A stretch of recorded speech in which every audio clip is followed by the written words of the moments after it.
Hey, bonjour à tous, j'espère que vous allez bien. Pour cette nouvelle capsule, je voudrais vous parler de la foi. Nous allons prendre un texte dans Hébreux 11 au verset 1 qui dit: Or, la foi est une ferme assurance des choses qu'on espère, une démonstration de celles qu'on ne voit pas. Et je voudrais parler avec vous de la foi parce que la foi est tellement importante dans notre vie.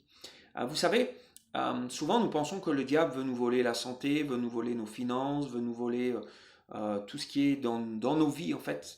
Mais ce que le diable veut surtout voler, c'est notre foi. À partir du moment où le diable vole notre foi, nous devenons vulnérables. À partir du moment où le diable vole notre foi, euh, nous n'avons plus ce lien avec Dieu, parce que la foi est véritablement ce lien avec Dieu. Certains diront que c'est la monnaie du ciel, d'autres diront que c'est un bras, que c'est un troisième bras que nous avons pour aller chercher dans le ciel ce dont nous avons besoin près de Dieu. Moi, je crois vraiment que la foi est quelque chose de tellement important. On a vu Hébreux 11, verset 1. Or, la foi est une ferme assurance des choses qu'on espère, une démonstration de celles qu'on ne voit pas. La foi est une ferme assurance. La foi ne doute pas. Nous ne pouvons pas dire j'ai la foi à 99%, ça ne marche pas. La foi, c'est 100%. La foi, pourquoi la foi est 100%? Parce que la foi, c'est entier. Dieu n'est pas, Dieu n'est pas demi ou Dieu n'est pas à 90, Dieu est entier. Et il nous demande d'avoir une foi entière, c'est-à-dire de croire véritablement en lui, qu'il est celui qui pourvoit à nos besoins, qu'il est celui qui nous guérit, qu'il est celui qui nous pardonne, qu'il est celui qui nous purifie, qu'il est celui qui nous sauve. À 100%, nous devons être dans la foi. Et je voudrais voir avec vous trois choses par rapport à la foi cet après-midi. La première chose, c'est que la foi est une réalité. La foi est réelle. La foi n'est pas quelque chose dans le ciel, en l'air, qui est là dans l'atmosphère. Ouh, je sens la foi. Non, la foi est quelque chose de réel dont nous avons besoin tous les jours. La Bible dit que celui qui s'approche de Dieu croit que Dieu existe. Donc nous avons la foi que lorsque nous prions, même si nous ne voyons pas Dieu, nous avons cette 100% cette confiance qu'il est celui, il est vivant, qu'il est celui qui agit, qu'il est celui vers qui je peux me tourner. Donc la foi est une réalité spirituelle. Elle est plus réelle que, là je suis assis sur une chaise, mais la foi est plus réelle que cette chaise parce que la foi est basée sur Dieu. Cette chaise n'est pas basée sur Dieu. La foi est réellement basée sur Dieu. La deuxième chose, c'est que la foi nous assure le salut. Éphésiens 2, verset 8, c'est par la grâce que vous êtes sauvés, par le moyen de la foi. Nous voyons ici que une des choses, c'est que la foi est un moyen.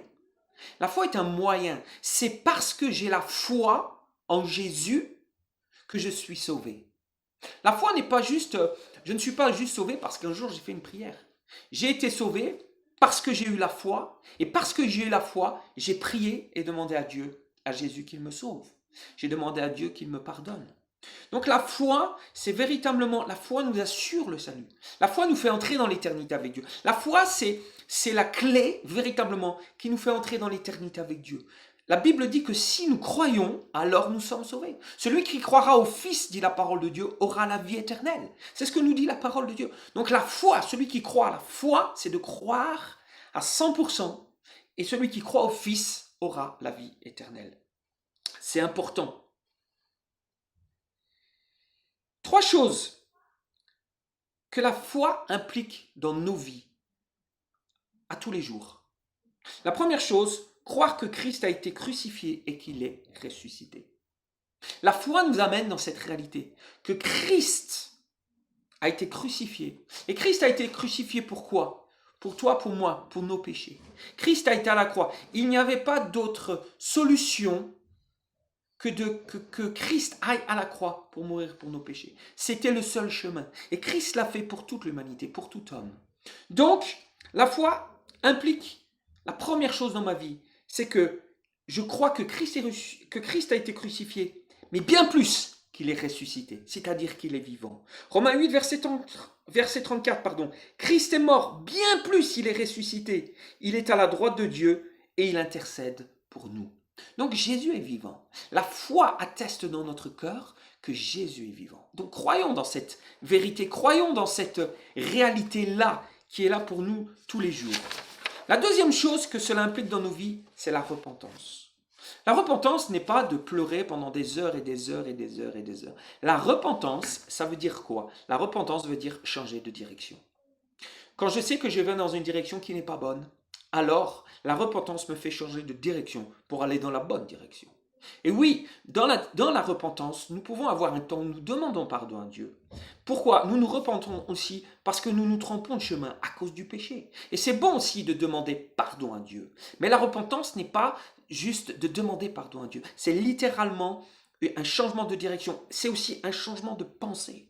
Nos pensées, sans Dieu, nos pensées sont soumises à la vanité de ce monde, à la pensée de ce monde. Et la pensée de ce monde est contre Dieu, contre la vie, contre sa parole.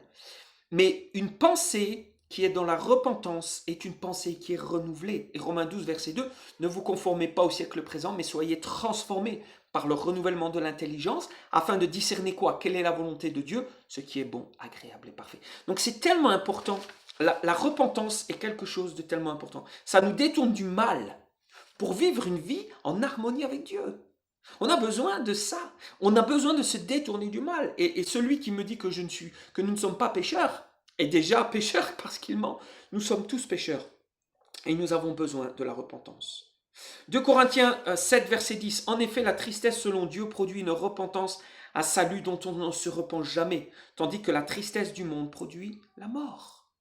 On peut avoir du remords, mais le remords n'est pas de la repentance. Judas, quand il a livré Jésus, après avoir livré Jésus, il a eu du remords, mais il ne s'est pas repenti. Il était triste de ce qu'il avait fait, et son remords l'a amené à se suicider. La repentance nous amène dans la vie. Donc c'est vraiment tellement important de marcher dans une vie de repentance de chaque jour, de se détourner et de reconnaître aussi, de dire oui Seigneur, montre-moi, et si je suis sur le mauvais chemin, je m'en détourne. Et la troisième chose que la foi implique dans nos vies de tous les jours, c'est l'obéissance. La parole de Dieu dit dans Hébreux 5, verset 8, l'obéissance par les choses qu'il a souffert. Christ a souffert, mais à travers cette souffrance, il a appris l'obéissance. Tu peux souffrir, je peux souffrir dans certaines situations. Peut-être que tu me regardes là en ce moment et tu souffres dans ton corps, tu souffres dans ton âme, tu souffres affectueusement, émotionnellement. Mais à travers cette souffrance, si tu tournes ton cœur vers Jésus et si tu marches dans l'obéissance à sa parole, alors tu vas apprendre des choses à travers. Et Dieu ne va pas te laisser dans la souffrance tout le temps. Il va t'amener aussi dans un moment de réjouissance, dans un moment de joie, dans un moment de paix. Donc l'obéissance est tellement important. Ne pas obéir à la parole de Dieu, c'est comme utiliser c'est comme utiliser un appareil sans regarder la notice. Et si tu utilises un appareil sans regarder la notice, qu'est-ce qu'il risque de faire? Tu risques de casser l'appareil, de mal utiliser l'appareil. Et ne pas obéir à la parole de Dieu, ne pas obéir, dire moi je suis chrétien, mais ne pas obéir à la parole de Dieu. C'est comme dire moi je connais Dieu et il ne m'arrivera rien. Mais en fait, c'est faux, parce que la parole de Dieu nous enseigne des choses dont nous avons besoin, et elle nous enseigne l'obéissance. Comment marcher dans l'obéissance, comment vivre dans l'obéissance, comment grandir dans l'obéissance. Donc c'est tellement important. La parole de Dieu est la notice que j'ai besoin chaque jour de m'en imprégner, de la lire, de l'écouter, de la ruminer, de la manger littéralement, parce que c'est notre nourriture spirituelle. Et elle m'enseigne, elle me corrige. Hein. La parole de Dieu dans 2 Timothée 3, versets 16 et 17, toute écriture est inspirée de Dieu et utile pourquoi? Pour nous enseigner, pour nous corriger, pour nous convaincre et pour nous instruire dans la justice de Dieu. Donc nous avons besoin de la parole de Dieu. Et la parole de Dieu nous amène véritablement dans cette obéissance à Christ. L'obéissance de la foi nous amène dans une vie de paix. Pourquoi? Parce que nous sommes réconciliés avec Dieu. Et la paix de Dieu qui surpasse toute intelligence gardera vos cœurs et vos pensées en Jésus-Christ. Je vais prier. Seigneur, merci encore pour ta parole. Tu es tellement bon, Seigneur. Tu veux tellement, juste ce matin encore, nous faire réaliser que la foi est tout. Nous avons tellement besoin de la foi. Sans la foi, nous ne pouvons pas atteindre l'éternité avec toi. Sans la foi, nous ne pouvons même pas nous adresser à toi. Sans la foi, nous ne pouvons même pas imaginer que tu existes, Seigneur. Et je prie encore, Papa, pour que tu fortifies la foi de mes frères et sœurs, de tous ceux et celles qui sont là, qui regardent cette vidéo, qui écoutent. Saint-Esprit, merci encore parce que tu nous donnes la grâce de pouvoir grandir dans la foi. Et ce qui va nous faire grandir dans la foi encore aujourd'hui, c'est la parole. Romains 10, 17, la foi vient de ce que l'on entend, et ce que l'on entend vient de la parole de Christ. Seigneur, merci parce que tu as mis en chacun de nous la foi comme un grain de sénévé. Et notre responsabilité, Père, c'est de faire grandir cette foi encore, de faire que cette foi devienne plus forte face aux défis qui sont devant dans nos vies, Seigneur. Merci encore d'aider mes frères et sœurs, d'aider tous ceux et celles qui aujourd'hui ont des combats dans la foi, qui ont du mal aussi dans leur foi. Père, merci Seigneur, parce que tu veux fortifier la foi des uns et des autres, Papa, dans le nom puissant de Jésus. Amen.